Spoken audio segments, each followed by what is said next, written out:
l'armée révolutionnaire serait entièrement composée d'anciens esclaves. Et c'est ça qui ferait toute la beauté de la révolution. Au début, seulement un groupe de parias protégés par... Ouais, j'aime bien. Le truc avec Barbe Noire d'anciens perdants, Rox d'anciennes personnes qui ont eu des démêlés avec le GM, et eux d'anciens esclaves. Ouais, c'est pas mal, hein. leur grand frère Dragon, qui, à l'incident... Bon, après, Sabo n'était pas esclave, mais bon, je pense qu'ils ne mettent pas Sabo dans le calcul. Wara auraient créé leur propre armée, les esclaves qui ne se laissent pas faire. Et comme avec Rox et sa ruche, on retrouve la même chose chez Monkey Dragon. Alors, lors de l'incident de God Valley, Garp 41 ans, Roger 40 ans, Barbe Blanche 37 ans...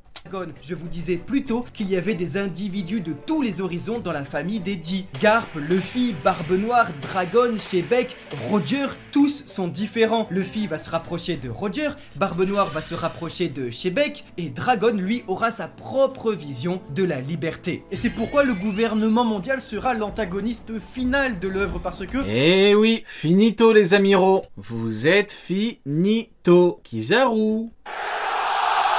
C'est comme ça qu'ils ont créé le monde, c'est comme ça qu'ils ont créé les révolutionnaires, et les pirates qui sont au final sont les mêmes familles. Si les révolutionnaires sont des révolutionnaires, les pirates eux sont à minima réactionnaires. Ce sont des gens qui, s'ils sont ce qu'ils sont, Kizaru, c'est en réponse à un système. Et c'est toujours très politique de la part d'Eiichiro Oda. Ça prendrait encore plus de sens lorsque ce dernier a entendu des paroles d'un noble Sabo dire qu'il ne pouvait pas vivre dans un monde aussi pourri. Et lui-même est choqué, il le dit, alors comme ça, Goa, tu as enfin fait naître un noble qui pense comme ça. Et lui-même se dit, il est comme moi frérot, comme moi lorsque j'étais petit. Plus encore aujourd'hui, Sabo devient la nouvelle figure de proue de l'armée révolutionnaire. On se dit que les deux, ce sont des gens qui ne sont pas esclaves et qui pourtant semblent encore plus esclaves de ce monde que n'importe quel esclave. On comprend que tout n'est que réaction.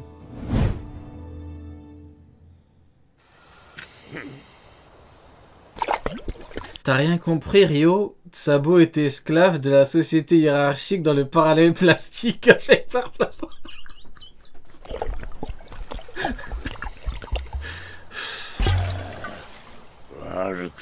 T'es vraiment une merde, mec. Je te jure que t'es une merde.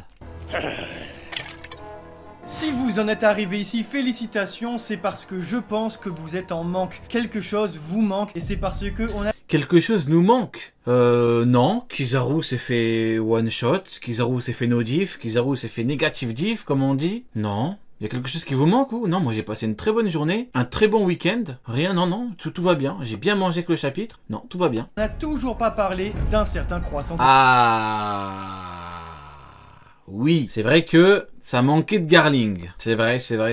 Ça manquait du Il y a goat. environ un an, j'étais au cinéma, je regardais One Piece Red, no comment, et le Golosei s'exprimait. Ah mince, on peut pas attaquer cette jeune fille Uta parce que c'est une Figerland. Voilà. Il y a un an, naissait le mot Figerland. Et toute cette gigantesque histoire de famille qui s'ensuit. Oh, il a trop de flow. Le mot Figerland. Et toute cette Regardez le flow de zinzin qu'il a. gigantesque histoire de famille qui s'ensuit. Regardez le flow de zinzin qu'il a. Un flow qui annonce de la puissance, les mecs, hein. Figerland, c'est un peu genre le pays de la figue. Comme vous pouvez le voir ici, il y a 38 ans, Shanks le roux avait donc bel et bien un an. Et Chiroda l'avait confirmé dans son databook, le roux a été trouvé par Goldie Roger dans un coffre en provenance Ivankov a bien 20 ans. Ok, ouais, bah donc ça va, je me suis pas trompé. de God Valley.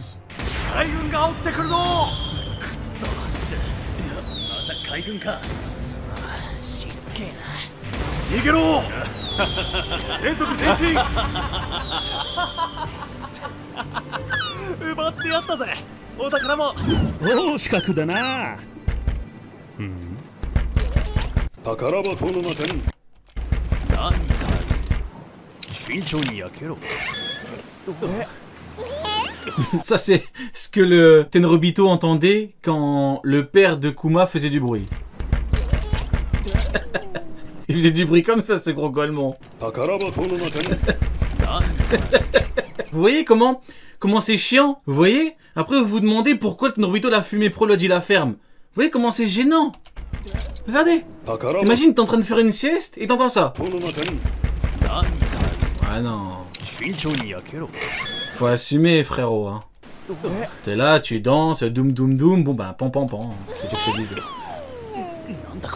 God Valley, qui nous Un coup, finito, plus de boucanier. apprenons dans ce chapitre, se trouve bel et bien sur West Blue. Nous sommes maintenant au chapitre 434 et Shanks, par diplomatie, offrait à Barbe Blanche du saké en provenance de sa région natale West Blue. Il le disait lui-même, c'est le meilleur au monde, ce saké vient de la mer où je suis né. Seulement, on le sait très bien, si Shanks fait partie de la famille raciste Figarland, on se dit qu'il La famille raciste Figarland. C'est incroyable, hein. On se croirait dans Raciste Peace, il y en a partout. Zero, Garling, bah Shanks, j'imagine que Shanks c'est par affiliation il est raciste.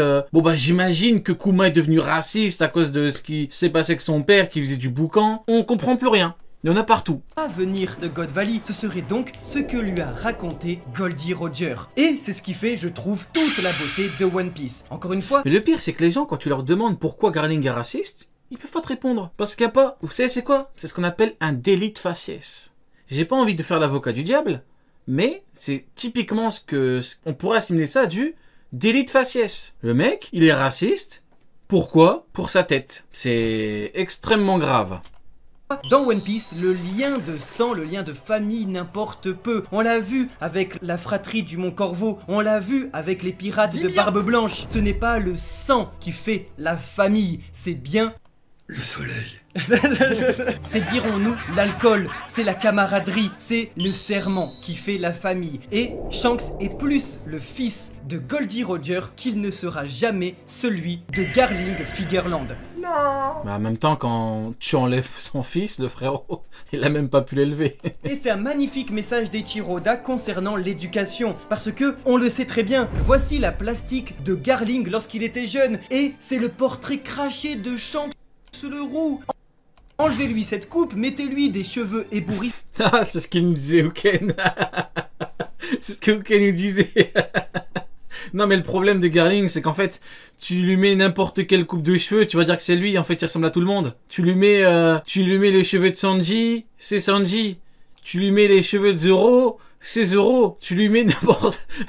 tu lui mets le truc...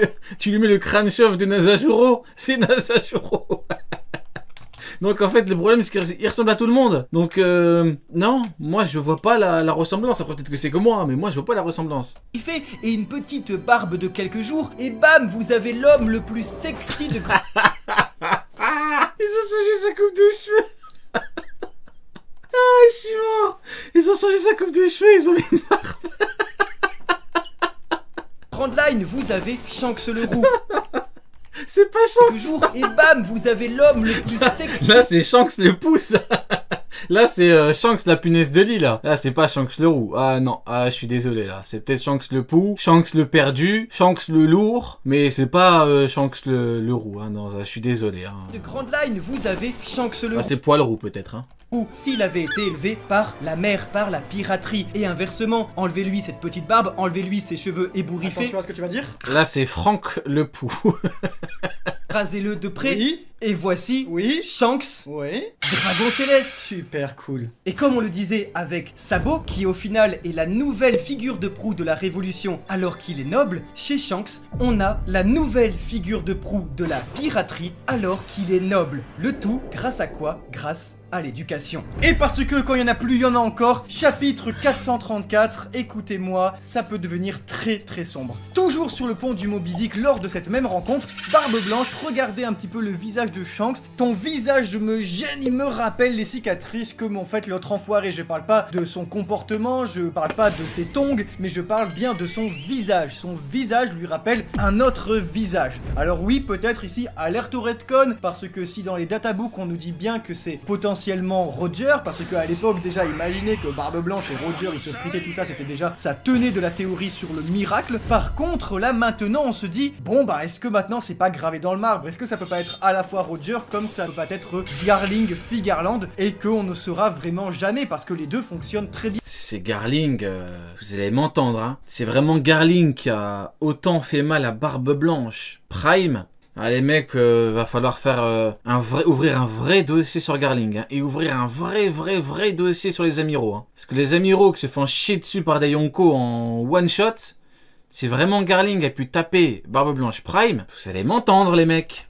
Bien, en effet, dans quelques chapitres, mes aïeux, l'autre lâche qui est en train de perdre des points parce qu'il est suffisamment fort pour avoir un handicap dans la chasse à esclaves, va devoir se confronter à Barbe Blanche. Et là déjà, niveau puissance, ça rigole plus. Eh oui, voilà pourquoi on parle de rapport de force. Voilà pourquoi on dit que c'est important. Parce que là, ça change tout. Le mec qui a pu faire très mal à Barbe Blanche Prime a forcément un niveau, un certain niveau. Il y a forcément au minimum un certain niveau de puissance qui est très élevé. Voilà pourquoi c'est important de parler de Barbe Blanche Prime, du vieux, la différence qu'il y a entre les deux. Tout, et c'est d'ailleurs quelque chose qui va nous permettre de mettre sur un piédestal le bon vieux Figaland qu'on a vu aujourd'hui avec sa superbe demi-lune et ses lunettes de soleil. Le mec il a vu et on se dit s'il rivalise avec Barbe Blanche à son prime, il y a de quoi avoir très peur pour la suite de l'œuvre. On vous rappellera qu'au Voilà, contrairement à l'horrible Pizarro qui se fait chier dessus. Chapitre 1086, Garling Figerland était présenté sous le titre du champion de God Valley pour son exploit il y a 38 ans. Alors forcément, si on parle d'exploit, ça veut dire qu'il a réussi à s'illustrer contre les Rocks pirates. Ce serait bien lui qui aurait affronté Edward de Newgate et qui l'aurait blessé, bouclant la boucle avec le chapitre 434. Plus que tout, ce titre de champion, il fait donc écho à celui de Garp, le héros de la marine. Souffle, Garp, il va rien faire du tout. Et surtout, il fait écho à Shanks le Roux. Eh oui, ça fait surtout écho à Shanks le Roux.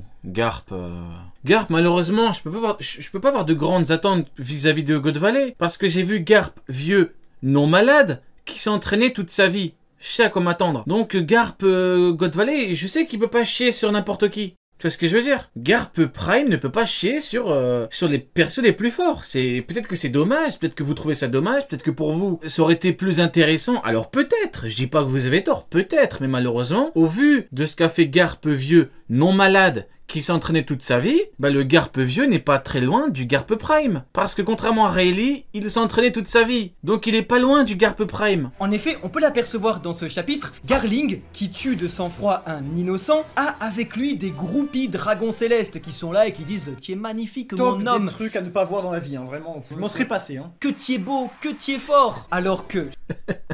Shanks le Roux, lui... Ça c'est les premiers mots quand ils ont vu Kizaru sur Egghead. Je m'en serais passé, hein. Que tu es beau, que tu es fort. Alors que... Shanks le Roux, lui, de son côté, avait également des groupies à Elbaf. Alors que Garling nous le disait au chapitre 1086, ceux qui protègent des déchets ne sont rien d'autre que des déchets. Ici, il s'adresse indirectement à Shanks, celui qui n'a dans sa flotte que des déchets, que des personnages, nous l'avons vu à Elbaf, faibles, qui ne sont pas du tout à la hauteur de la réputation de Shanks. Tout le contraire de Garling Figerland. Tout le contraire, c'est-à-dire, parce que Garling parle pas de quelqu'un qui est faible, parce que Garling, il fume ceux qui veulent fumer les Tenryubito normalement, mais bon, bref. Et c'est ce personnage qui va peu importe, c'est pas grave. Permettre de créer un contraste formidable dans les prochains chapitres qui eux-mêmes seront formidables et inoubliables, parce que Shebek, lorsqu'il va arriver, va avoir cette figure. On rappelle toutefois hein, que Barbe Blanche disait que c'était le pire équipage du monde, Sengoku disait qu'ils se battaient et se tuaient entre eux, donc voilà, on évite les amalgames, ça reste vraiment des vermines, en tout cas des mauvais garçons. Cela dit, lui qui va permettre de stopper la chasse, l'ennemi de mes ennemis et mon ami. L'ennemi de mon ennemi et mon ami. Ouais, tout à fait. Tous les ennemis de l'infâme Kizaru sont mes amis. Si tu es l'ennemi de Kizaru, tu es mon ami. Par défaut, Shebek va être une personne qui va nous donner un peu de baume au cœur. Et là, ça nous permet de comprendre qu'il y a dans ce chapitre un petit détail qui peut tout changer. Premièrement, on nous dit que nous sommes tous accueillis pour cette nouvelle chasse à l'homme, youpi, qui est organisée tous les 3 ans. Une chasse, c'est chouette, qui a été sans doute abolie suite à l'incident de God Valley justement. Cependant, la chose que l'on remarque qui est nouvelle là-dedans, c'est que les prix sont affichés derrière le présentateur, qui a un bocal, qui me fait penser que ni Garling ni Saturne ont des bocaux. Pourquoi? Sans doute parce que Flo. Derrière ce présentateur, il existe 6 coffres. Ces genres de petits coffres de taille comme as, c'est pas des coffres de taille comme ça, où souvent c'est pour mettre plein d'argent. Désolé, mais vous et moi, lorsqu'on voit un petit coffre comme ça, on se dit chapitre 1 et on se dit fruit du démon. Chapitre 700, Mera Meranomi dans le coffre de Dressrosa. On se dit que le prix pour les 6 vainqueurs serait 6 fruits du démon. Cependant, vous savez, ça va mal tourner, et est-ce que l'un de ces fruits ne pourrait tout simplement pas être le Uo no Mi, celui de Kaido. Et on sait que c'est une dette qu'il doit à vie à Big Mom. Alors est-ce que pendant le sac de God Valley, Big Mom n'aurait pas pris un des coffres et l'aurait donné comme dette à vie à son petit pote Kaido? Seulement, on oublie encore quelque chose. God Valley a tout simplement disparu des cartes. Et ça, ça veut dire armantique. Ça veut dire Imu. Ça veut dire bail très très sombre. Préparez-vous parce que à partir de maintenant, nous rentrons dans le flashback le plus important de One Piece. Rocksteady Shebeck, Barbe Blanche, Shiki, Big Mom, Kaido, Garp, Roger, Garling, Shanks, Saturne, Kuma, Dragon, Ivankov et enfin Armantique. Préparez-vous à vivre bientôt ce que tout le monde attendait de voir depuis 6 ans. Nous allons découvrir ce que Eiichiro Oda prépare depuis près de 26 ans. Je veux bien évidemment parler de la fin de son œuvre One Piece, mais surtout de l'incident de God Valley. L'incident de God Valley qui sera bien évidemment lié à l'immense puissance de Roger et de tous ses acolytes. Oui, ça nous change en tout cas de Egghead et de l'infâme Pizarro qui s'est fait chier dessus. Au moins sur God Valley, on aura de vrais bonhommes qui ne se font normalement pas one shot et qui ne font que gesticuler comme des punaises de lit, comme Kizaru et qui est hey, la punaise de lit. Donc écoutez, je valide. Let's go pour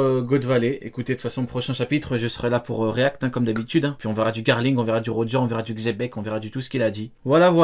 Bon, malheureusement, ça manquait de Kizaru, si vous voulez mon avis un petit peu critique là-dessus. Ça manquait de Kizaru, malheureusement. On pouvait s'attendre à ce que ça parle du one shot, de la tatane qu'il s'est mangé, mais non, bon, pas grave.